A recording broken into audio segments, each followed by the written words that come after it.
Well, let's get to it. Another quick fire round, 30 seconds each to lay out your initial stance, and we pick up the debate from there. Could Israel stand up for itself, by itself, and more so, could Israel stand up against the United States? Hasten, please take the lead. The United States is giving Israel more than $3.8 billion a year, security assistance, all the diplomatic issues being handled by the United States from the Security Council, in the International Forum, from the Security Council to the International Criminal Court of The Hague.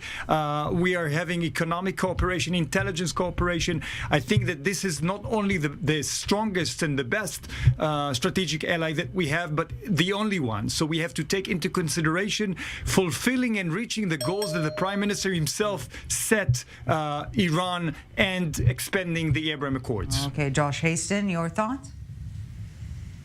Yeah, there's no doubt about it that the U.S.-Israeli relationship is extremely strong, and it's much stronger than one individual or one person.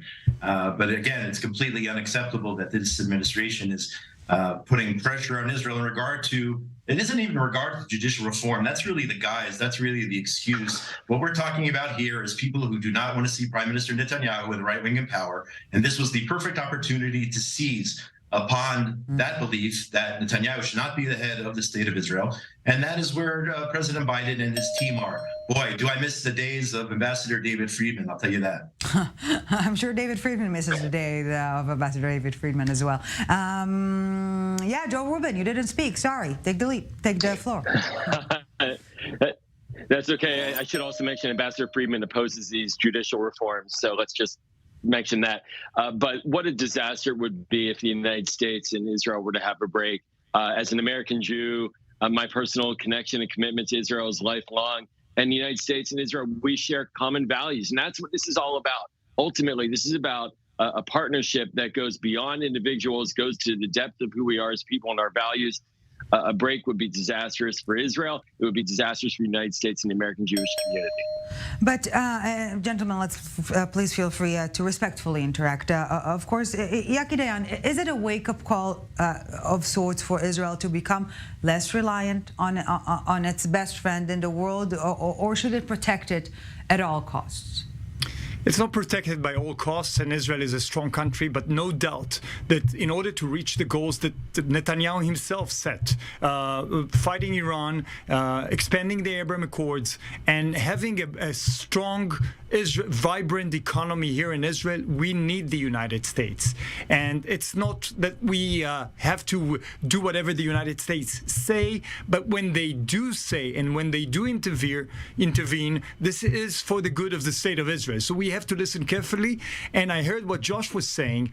Listen, don't miss Friedman. He was, Trump was a great president for Israel, but Israel has to work both with the Republicans and the Democrats, and we have a very good friend in Washington, D.C. now, in Pennsylvania 1600.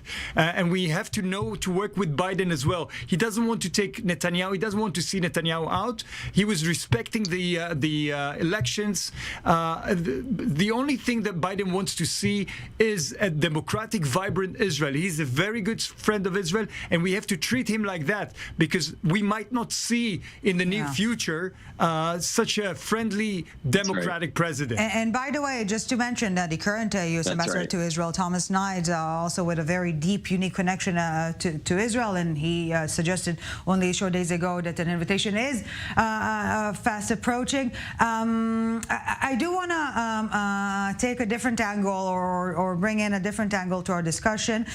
Joel Rubin, Biden also spoke about the fact that most American Jews wanting to halt the reforms, but should diaspora Jews have a say on Israeli affairs?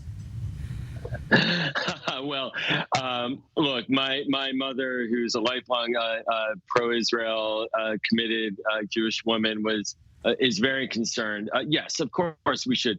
We have family in Israel. We're connected. We're tied at the hip. Our communities, and we value each other. We care, and we care about Israel's vitality. And so, as an American Jew, we are connected to Israel through and through, and that means our opinion matters.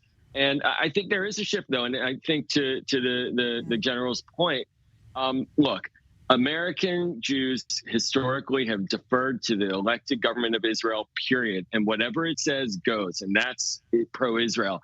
But right now, what we're seeing in American Jewish life is a commitment to the people of Israel.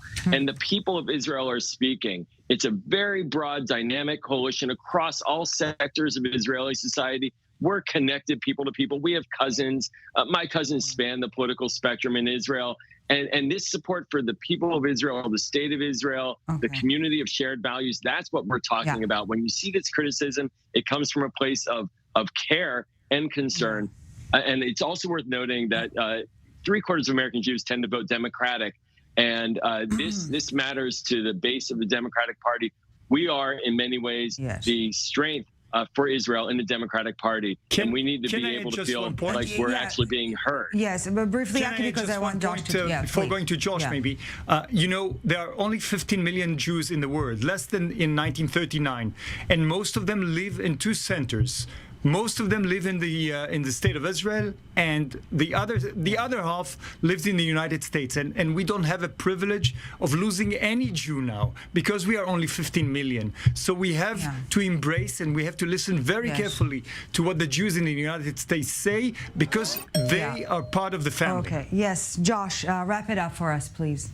Yeah, absolutely. Everyone is part of the family, but you know, it seems like your guest is saying that everyone's part of the family, but if you have a government that we don't like, then even though normally we embrace the Israeli government, in this case, we're going to ignore that and we're going to turn our attention to the Israeli people. In other words, we're not going to respect the Israeli democracy. We're not going to respect what happened in November when the voters voted in Prime Minister Netanyahu and a right or right of center coalition.